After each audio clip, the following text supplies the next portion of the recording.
Hola a todos, bienvenidos una vez más a Por Amor al Saber. En esta ocasión nos vamos a dedicar a exponer el quinto capítulo de la segunda parte del ensayo Los límites de lo real. Capítulo que da inicio a la segunda sección de esta segunda parte, titulada Teoría del espacio y el tiempo. En particular, vamos a abocarnos enteramente a meditar en torno a la naturaleza del espacio. Vamos a tratar de dar alguna clase de respuesta filosófica a la pregunta ¿qué es el espacio? Antes de adentrarnos en el tema, convendrá hacer algunas aclaraciones preliminares. No tomaremos como referencia en esta instancia de la reflexión al menos consideraciones de carácter científico. Por ejemplo, ¿qué dicen las teorías científicas acerca del espacio? Por ejemplo, las concepciones físico-matemáticas o consideraciones de tipo psicológico acerca de cómo percibimos la espacialidad, etc. Todas estas cuestiones, por cierto, son muy pertinentes, pero las abordaremos más adelante, en la tercera parte. Por otra parte, tampoco no nos enfocaremos en el aspecto nociológico del problema. Por ejemplo, si el espacio es objetivo o subjetivo, como creía Kant, sino que estas cuestiones serán dejadas de lado, enfocándonos exclusivamente en la ontología del espacio. El objetivo es esclarecer en qué consiste el espacio, cuál es su naturaleza. Bien, para comenzar nuestra meditación, vamos a tomar como punto de partida un hecho elemental y de lo más cotidiano, a saber, el hecho de que los objetos ocupan lugares en el espacio. Esta relación, la relación de ocupar un objeto, un lugar en el espacio, o de estar las cosas en el espacio, es algo por demás evidente. Ahora tenemos que tratar de esclarecer en qué consiste dicha relación. Ya sabemos, ya hemos mencionado en más de una ocasión, que toda relación involucra como mínimo dos términos. Ahora bien, no basta con la mera existencia de esos términos para que se constituya una relación entre ellos.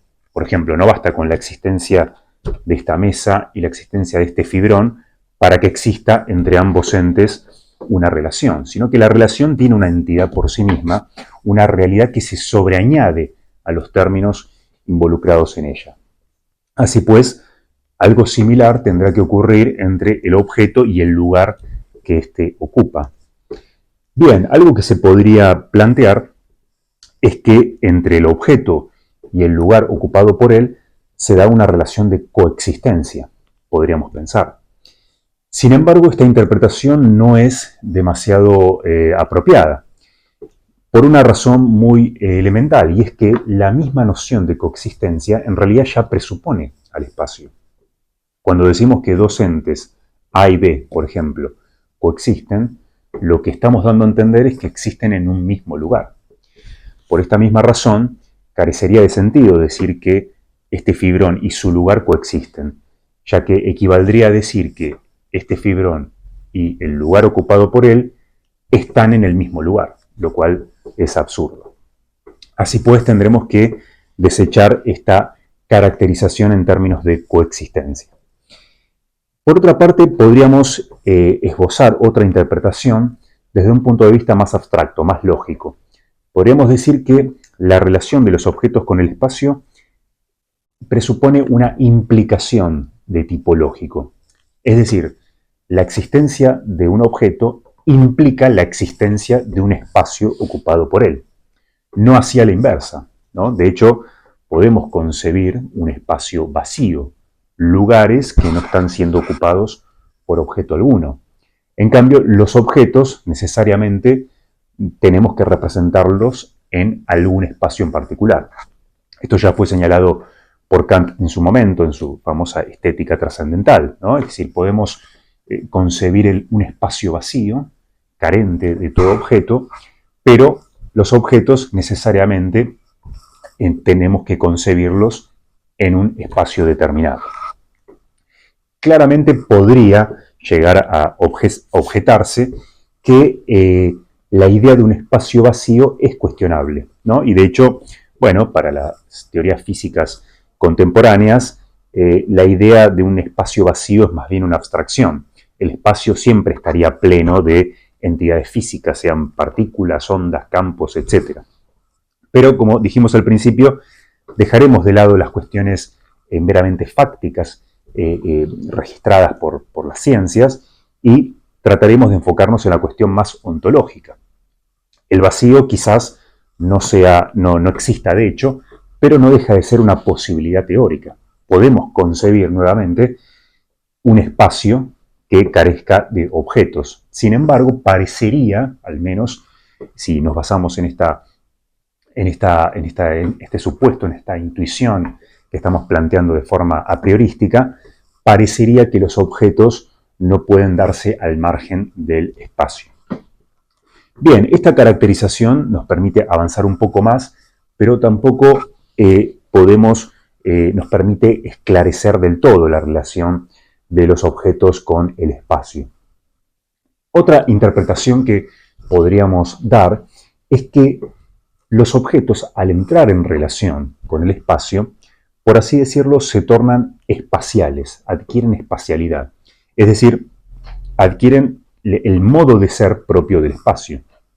Si todos los objetos que vemos a nuestro alrededor presentan una determinada extensión, un volumen, ¿no? Tienen 3 dimensiones, largo, ancho, alto, poseen una cierta forma geométrica y todo ello en virtud de su existencia en el espacio. Con lo cual podríamos pensar, aquí nuevamente retomando a Kant, al espacio como una suerte de molde, ¿no? Al cual los objetos tendrían que adecuarse en principio, ¿no? Y de esta forma el molde les imprime un cierto modo de ser o modo de existencia, que se manifestaría en su extensión, su volumen, su forma, etc. Ahora, esta caracterización, que parece bastante intuitiva, sin embargo tiene también un costado un tanto problemático. Y es que, ciertamente, la idea de que los objetos sean extensos en virtud de su espacialidad, por un lado parece obvio, pero por otra parte, si la tomamos al pie de la letra, estaría sugiriendo que en rigor los objetos en sí mismos no son extensos, sino que la extensión sería una consecuencia derivada de su espacialidad.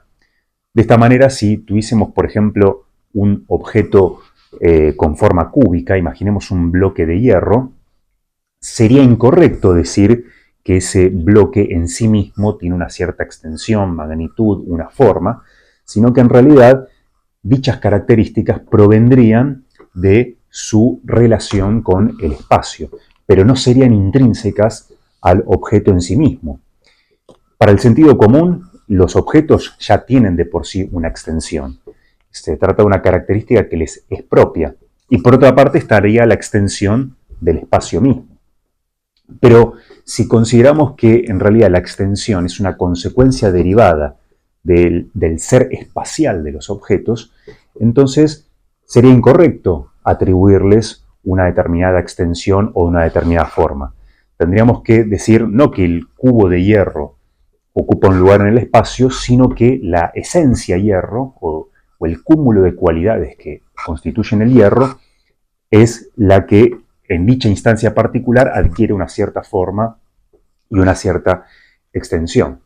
Esto, para la postura reduccionista que ya hemos esbozado en capítulos anteriores, resulta bastante razonable. Sin embargo, desde el sentido común es bastante chocante esta idea de que el volumen, la extensión, no sería algo propio de los objetos, sino que sería un carácter derivado de su estar en el espacio. Bien, esta cuestión es un tanto intrincada y solo podremos responderla más adelante cuando avancemos un poco más en esta reflexión. Por lo pronto podemos sí señalar que la extensión pareciera ser algo esencial al espacio. En efecto, concebimos al espacio como una extensión de partes que existen contiguas unas junto a otras, pero si nos ponemos a pensar de qué consiste esa multiplicidad, vamos a percatarnos de que no resulta fácil dar una respuesta. En efecto, si hay multiplicidad, tiene que ser multiplicidad de algo, ¿no? Tiene que haber múltiples entidades de cierta naturaleza. Pero en el caso del espacio, ¿qué es lo que es múltiple? Lo que podríamos decir es que cada parte del espacio consta de múltiples partes, pero esas partes a su vez también constan de múltiples partes, las cuales también contienen múltiples partes, y así sucesivamente. Pero no termina de quedar claro en qué consiste esa multiplicidad. Pareciera tratarse de una multiplicidad puramente vacía. Alguien podría contestar, desde el sentido común, que en definitiva el espacio constaría de una multiplicidad de puntos, ¿no? Es decir, si acá nos basamos también en Euclides, el padre de la geometría, él postulaba o definía, mejor dicho, el punto como aquello que carece de partes, ¿no? El punto sería la unidad elemental básica con la cual se constituye la totalidad del espacio. Así pues, podríamos pensar que el espacio entonces sería una gran colección, una gran totalidad conformada por puntos. Ahora bien, lo que tendríamos que indagar ahora es lo siguiente. Si el espacio es una totalidad, ¿qué tipo de totalidad es? Cuando examinamos esta cuestión en el capítulo 3, hicimos una clasificación de los todos y planteamos, por un lado, la existencia de agregados. Los agregados serían todos en los cuales las partes se encuentran contiguas, estableciendo relaciones de contigüidad unas con otras. Pues bien, podríamos pensar que quizás el espacio sea un agregado, ya que constaría, según esta hipótesis que estamos barajando, de una infinitud de puntos dispuestos unos junto a otros. Ahora, esto no deja de ser problemático. Ya mencionamos en dicho capítulo que si existen los puntos se supone por definición que carecen de dimensiones, justamente no tienen partes. Ahora, ¿cómo algo que es adimensional podría estar en una relación de contigüidad con otra entidad también adimensional? ¿No? Es decir, ¿cómo se puede establecer una relación de contigüidad entre dos cosas que carecen en sí mismas de partes, que son inextensas? Esto de por sí es bastante problemático. Por otra parte, el espacio, si lo pensamos como una totalidad, dicha totalidad tiene que estar basada en relaciones, ya que las partes de un todo tienen que estar relacionadas entre sí. Bien, estas relaciones podrían ser las relaciones de contigüidad, aunque como recién dijimos, esto no deja de ser problemático. Ahora bien, en el espacio se daría una anomalía que no se presentaba en otro tipo de totalidades. Y esta anomalía tiene que ver con que no se cumpliría el postulado relacional. Recordemos que en su momento planteamos el postulado relacional, el cual establece que las relaciones no pueden existir al margen de sus términos, mientras que los términos en principio sí podrían existir sin establecer dicha relación entre ellos. Ahora bien, en el caso del espacio se daría una situación anómala por el hecho de que sería inconcebible, sería de hecho completamente absurdo pensar un punto aislado de todos los otros puntos. Es decir, un punto que no entra en relaciones de contigüidad o de distancia con otros puntos. De hecho, sería bastante difícil de concebir una situación tal, ¿no? Claramente podríamos concebir, no sé, que las partes de esta taza, de este fibrón o de esta mesa se separaran, dejaran de establecer entre sí las relaciones que establecían y que el todo como tal se desintegrase, ¿no? Pero en el caso del espacio sería absurdo pensar un espacio desintegrado o descompuesto, en el que sus partes, que serían los puntos, dejarían de estar relacionados unos con otros. Tal situación parece absurda, con lo cual el postulado relacional no se cumpliría en el caso del espacio si es que lo consideramos una totalidad. Por otra parte, tengamos en cuenta que el espacio podría ser caracterizado no solo como un agregado, sino también como una colección. Recordemos que las colecciones son totalidades cuyas partes se caracterizan por ser de una misma naturaleza. Y en el caso del espacio, bueno, todos los puntos son idénticos unos a otros. Es decir, el espacio presenta una naturaleza homogénea, uniforme, con lo cual podríamos considerarlo también una colección. En este punto conviene también recordar la vinculación que habíamos establecido entre la teoría de la alienación y el espacio. Recordemos que la teoría de la alienación lo que plantea es que todas las cualidades existen justamente bajo la forma de la alienación. Esto significa que se manifiestan a través de múltiples instancias singulares, cada una de las cuales existe por sí misma y es idéntica a las otras, a pesar de diferenciarse de ellas, ¿no? Y dijimos que para entender esta particularidad que tienen los singletones, podemos tomar como referencia, como paradigma, lo que ocurre con los puntos del espacio. En efecto, los puntos del espacio son todos iguales entre sí y, sin embargo, aún así son diferentes. Cada punto se diferencia de otro punto. Pues bien, ahora tendríamos que ahondar un poco más en esta cuestión. ¿Qué ocurre con los puntos? ¿Ellos también son producto de la alienación? ¿Sería correcto decir que el espacio mismo es una entidad que resulta de alguna alienación, tal como ocurría con las cualidades? Esto resulta bastante difícil también de responder, porque en el caso de las cualidades, si tomásemos por ejemplo el caso de, no sé, múltiples singletones de color azul, por ejemplo, o múltiples singletones de, no sé, una nota musical, la nota re, o múltiples singletones de una temperatura determinada, una temperatura fría, por ejemplo. Bueno, en cada uno de esos casos está claro cuál es la cualidad que experimenta la alienación. Pero en el caso del espacio, ¿qué es lo que se aliena? No tendría sentido decir que es el espacio mismo, porque el espacio mismo ya implica una multiplicidad de singletones que serían los puntos, teóricamente. Pero lo que no queda claro es cuál sería la cualidad, la naturaleza, la esencia en cuestión que experimentaría esa alienación. Esto, por el momento, no queda para nada claro. ¿Qué relación hay entre el espacio y la alienación? ¿La alienación presupone el espacio o sería más bien al revés? Todavía no hemos dado una respuesta a esta cuestión. Como sea, por ahora hemos barajado una hipótesis que parece bastante verosímil, bastante conforme al sentido común, según la cual el espacio consta de puntos, una infinidad de puntos. Pero tendríamos que pasar a examinar ahora si dicha hipótesis resulta legítima. De hecho, con respecto a esta cuestión, podemos discernir entre dos grandes posiciones antagónicas. Por un lado, la teoría discretista y por otro lado, la teoría continuista del espacio. La teoría discretista postula justamente un espacio discreto. ¿Y esto qué significa? Significa que el espacio se divide en unidades elementales e indivisibles que serían los puntos.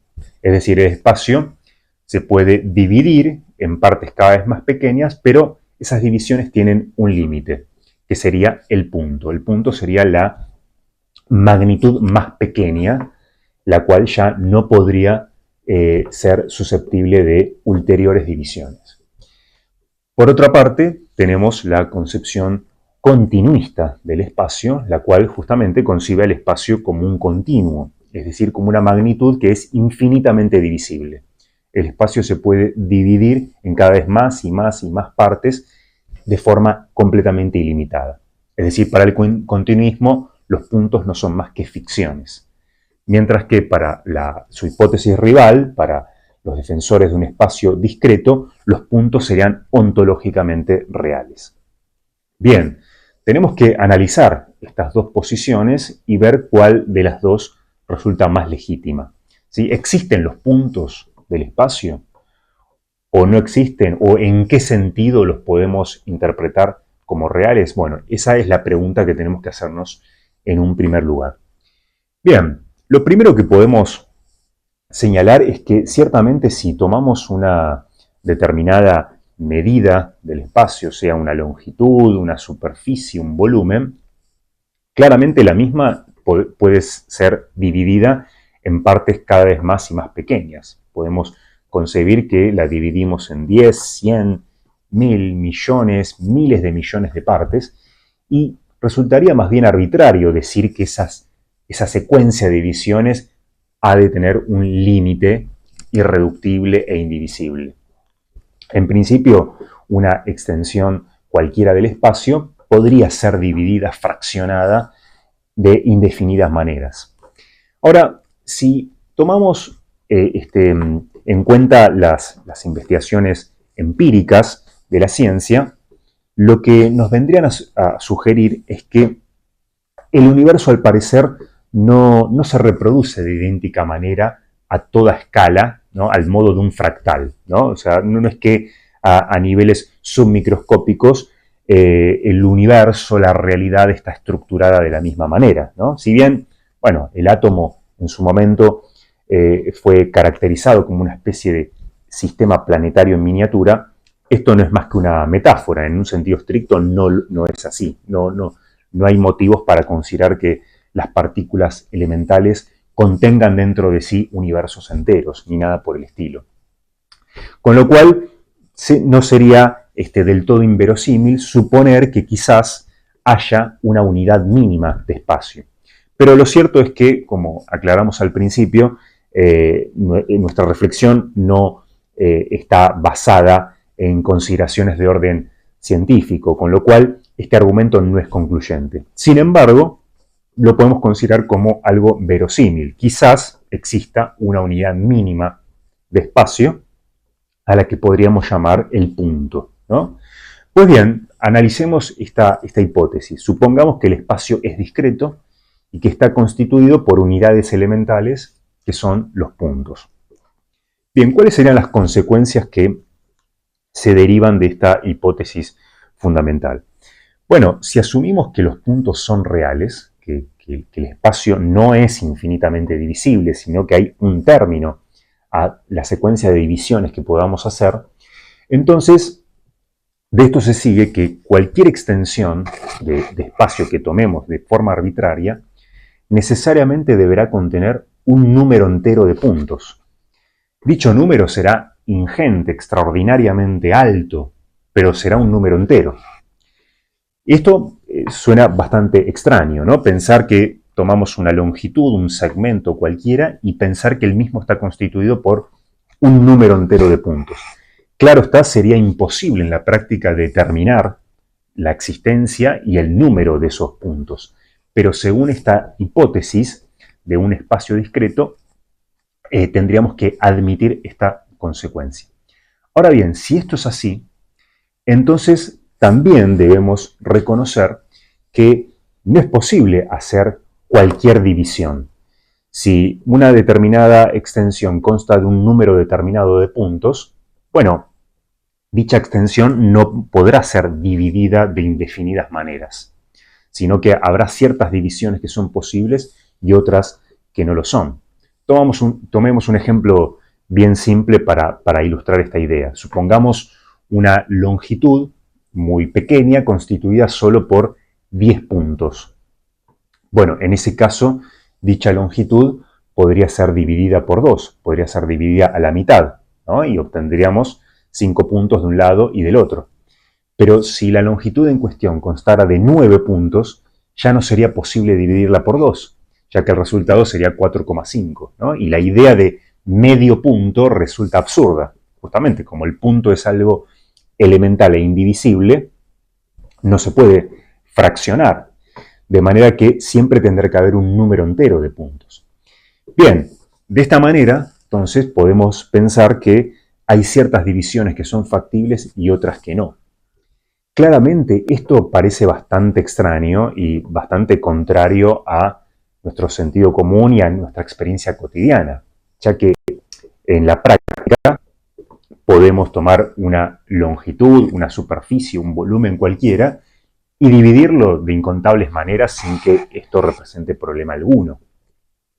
Claro, lo que podría aducirse, quien defienda la hipótesis de un espacio discreto, es que, en definitiva, si esto es así, se debe a que el punto es una entidad tan extraordinariamente pequeña que en la práctica podemos hacer de cuenta como si cualquier división fuera posible, ya que cualquier mínima dimensión que tomemos tendrá un número extraordinariamente alto de puntos, de manera que podríamos o daría la impresión de que cualquier división fuera posible. Sin embargo, en la práctica esto no sería así. Bien, esta sería una posible interpretación. Sin embargo, si hilamos más fino, nos daremos cuenta de que la concepción de un espacio discreto entra en fricción con la aplicabilidad de la matemática a las mediciones. De hecho, en la matemática no solo utilizamos números enteros, sino que también utilizamos números decimales. Pero desde esta perspectiva, un número decimal carecería de validez objetiva, o en todo caso tendría validez en ciertos casos y no en otros, ¿sí? Si tomamos a modo de ejemplo un número racional, como puede ser el número 0,3 periódico, el mismo supone una serie infinita de divisiones. Pero esta misma noción resulta incompatible con la idea de un espacio discreto. Pero lo que es aún más difícil de conciliar es el hecho de que hay una gran cantidad de figuras geométricas que se pueden describir a partir de números que son decimales. Algunos de ellos pueden ser periódicos y otros pueden ser no periódicos, como es el caso de los números irracionales. Pensemos en el número pi. El número pi expresa la proporción que hay entre el diámetro de una circunferencia y su perímetro. Ahora bien, si este número posee validez objetiva, como todos suponemos que ocurre, entonces habría que admitir la posibilidad de una infinidad de divisiones, algo que resulta incompatible con la idea de longitudes constituidas por números enteros de puntos. Sin embargo, la prueba más palmaria en contra de la hipótesis de un espacio discreta la podemos ver en la demostración o en la aplicación, mejor dicho, de un teorema muy conocido de la geometría, que es el teorema de Pitágoras. Supongamos un triángulo rectángulo e isósceles, es decir, un triángulo cuyos catetos fueran iguales. Y vamos a suponer además que los catetos midieran una unidad de medida cualquiera que estipulemos. Puede ser 1 metro, 1 centímetro, 1 kilómetro, lo que fuera. Pues bien, si los catetos miden la unidad, aplicando el teorema de Pitágoras, se llegaría a la siguiente conclusión, y es que la hipotenusa tendrá que medir la raíz cuadrada de 2 unidades. Ahora bien, la raíz cuadrada de 2 es un número irracional, es decir, es un número decimal con infinitas cifras no periódicas. Y esto resulta absolutamente chocante contra la hipótesis de un espacio discreto, por la siguiente razón, y es que si concebimos que la longitud de los catetos está constituido por un número entero de puntos, sin embargo, la longitud de la hipotenusa necesariamente no podrás contener un número entero de puntos, por la sencilla razón de que la raíz cuadrada de 2 no es un número entero, sino que supone una infinidad de divisiones.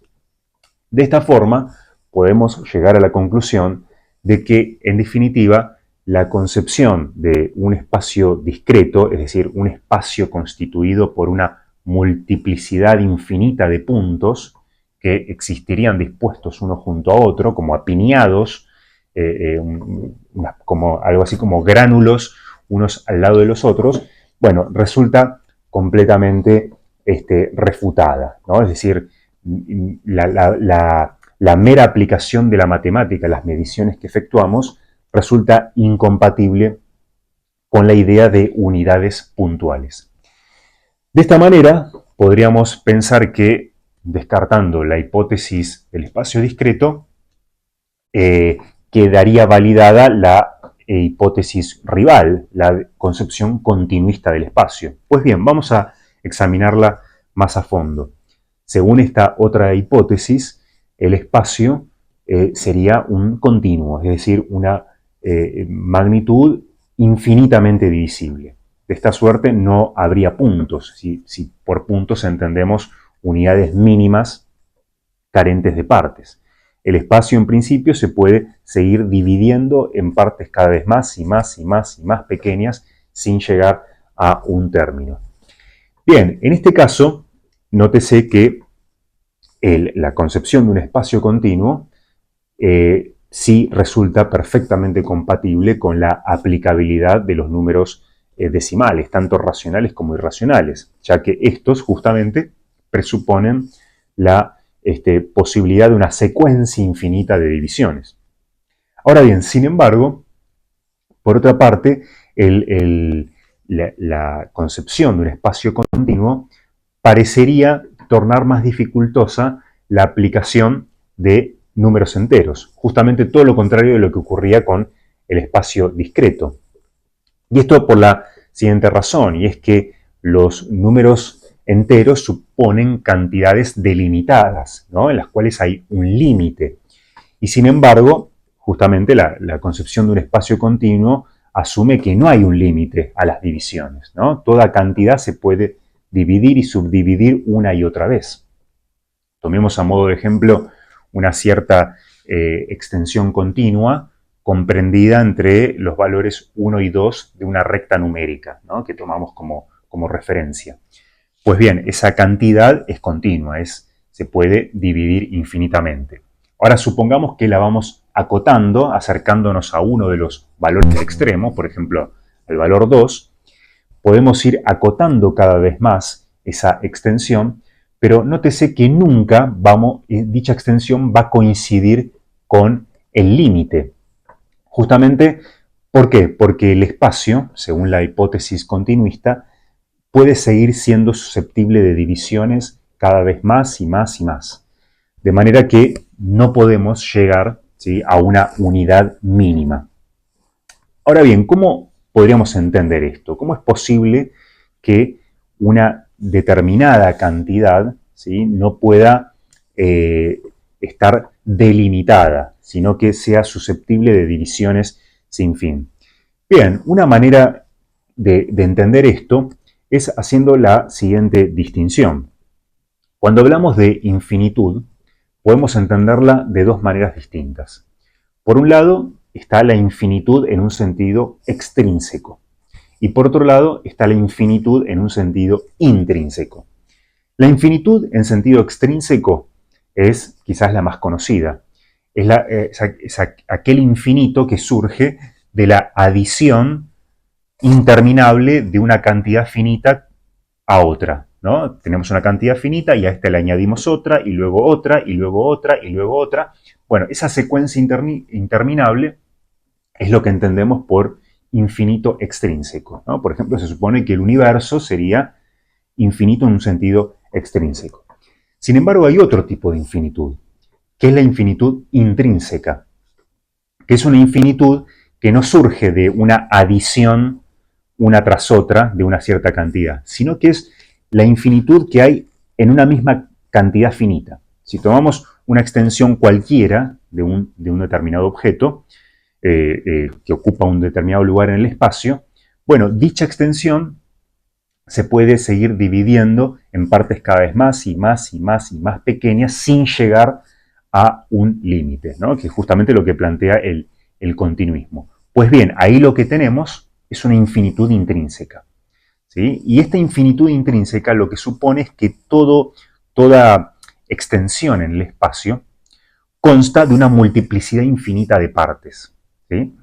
Ahora, claro, el problema es que esas partes no están definidas, porque justamente esas partes a su vez contienen partes más pequeñas, que a su vez contienen partes más pequeñas, y así sin fin. Con lo cual es una totalidad muy difícil de entender. Ahora bien, la matemática, sobre todo la matemática moderna, ha logrado llegar a un concepto que resulta bastante apropiado para dar cuenta de esta infinitud. Y es el concepto de infinitésimo. El infinitésimo es una parte justamente infinitamente pequeña. ¿Sí? Podríamos, para entenderlo, contraponerlo al punto, entendido en sentido tradicional. El punto es lo más pequeño que podría existir teóricamente, ¿no? Es una unidad que ya no puede seguir fraccionándose. El infinitésimo, en cambio, no es lo más pequeño que hay, sino que es lo infinitamente pequeño. Es una cantidad que de por sí no está definida. Es una tendencia o una progresión que, como dicen los matemáticos, tiende a cero. Pero en un sentido estricto no es una cantidad que esté definida, sino que es una progresión.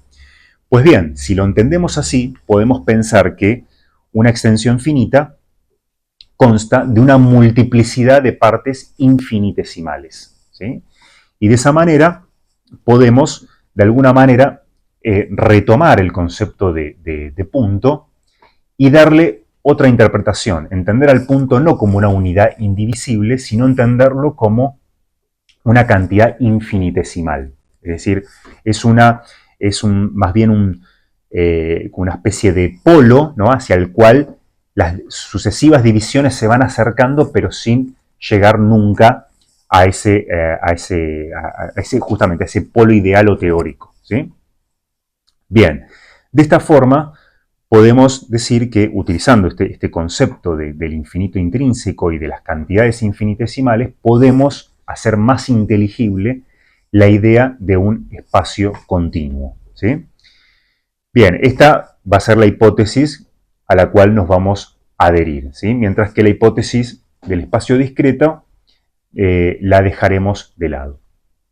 Bien, otra cuestión que debemos analizar es la cuestión acerca de si el espacio es una entidad absoluta, es decir, es una entidad que existe por sí misma, con independencia de los objetos, o bien si se trata de una entidad que existe en un sentido derivado, es decir, el espacio no existiría por sí mismo, sino que sería un producto, un resultado de las relaciones entre los objetos. Bueno, esta cuestión es la que vamos a abordar en el próximo video. Por hoy vamos a dejar hasta aquí para que no se haga demasiado largo. Así que bueno, espero que les haya interesado esta primera aproximación al problema del espacio. Hemos visto esta confrontación entre la hipótesis del espacio discreto y el espacio continuo y nos hemos inclinado por esta última. En el próximo video, como dijimos, continuaremos profundizando en estos temas. Así que bueno, espero que me sigan acompañando.